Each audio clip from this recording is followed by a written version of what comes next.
انا ايمي الشريف، ودي قناتي على اليوتيوب، قناة ايمي الشريف. مع بعض النهارده هنعمل عيش بمشكل الاجبان بطريقة سهلة ولذيذة وناجحة جدا بإذن الله.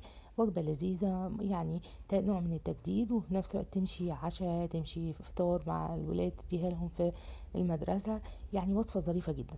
بس قبل ما نبدأ ما تنسوش لايك وشير وسبسكرايب على قناتي على اليوتيوب ايمي الشريف، وتفعلوا الجرس عشان يوصلكوا كل جديد. يلا بينا. بصوا الطريقه سهله قوي. انا هجيب بوله وهبدا احط فيها، هي اصلا مشكل اجبان، فانا هلم كل الجبن اللي انا مش محتاجاها في التلاجة. عندي جبنه تركي مقطعاها مش بشراها، انا مقطعها قطع بالسكينه كده. هحط زيتون حلقات متقطع برضو يعني عشان يبقى قطع صغيره مش كبيره. فلفل هالبينو برضو متقطع علشان ما يبقاش قطع كبيره. طبعا هنا بقى هحط برضو معلقتين بصل كده، بصل ابيض على بصل اخضر ضربهم في الكبه، تحفه. وهحط اضافه غريبه جدا بس عايزه اقول لكم طالعه طعمها يجنن. هحط طبعا هنا ده جبنه موتزاريلا عادي، بتحطي الكميه اللي انت شايفاها مناسبه. بصوا النسب كلها كده اختياري. انا بقى هحط هنا اضافه والله طلعت تجنن، حطيت رشه من اللي هي الضاني. تخيلوا بقى ادت طعم مختلف خالص واضافه جديده، وكل اللي كل السندوتشات حاسس ان فيها اضافه، بس طبعا ما يتصورش احنا حاطين فيها ايه. ورشه ملح ورشه فلفل اسمر، رشه مشكل توابل مشكله كده. واديت التقليبه التمام بقى للمكونات دي كلها. وبقى اهم حاجه تفرقيهم عن بعض كده بحيث ان هي تبقى مفرطه عن بعض بالشكل ده.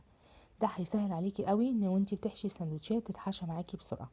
طب انا هحشيها ازاي؟ انا مش هعمل عجين هنا في البيت، انا نازله الفرن تحت بيبقى عنده عجين جاهز كده وهو متجهز على قد القرفه. فانا هحشيها واقفلها وهو يسويها لي واوريها لكم في الاخر.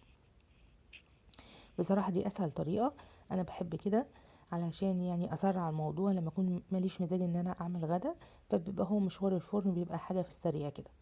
بصوا السندوتشات تحفة، عايزه اقول لكم ريحتها تجنن. طب هي ناقصها اضافه ايه؟ ناقصها اضافه ان احنا كان ممكن نحط عليها بسطرمه او لانشون، بس انا المره دي عايزه اعملها مشكل اجبان بس. وعايزه اقول لكم طلع طعمها حكايه. جرنشيها بقى بطماطم بفلفل بخيار، المتاح عندك. وعايزه اقول لك احلى عشاء ممكن تاكليه، تمشي فطار تمشي سناكس في نص للولاد، يعني من الوصفات اللذيذه. ولو فضل سندوتشات عندك قفليها في اكياس وحطيها في الديب فريزر، وقت الاستخدام تطلعي كيس بكيس وتسخني في الميكرويف كأنه لسه معمول حالا. فدي من الوصفات الجميلة قوي اللي ممكن تخزنيها كمان. يا رب الفيديو يعجبكم، واشوف رأيكم في الكومنتات، واشوفكم في فيديو جديد.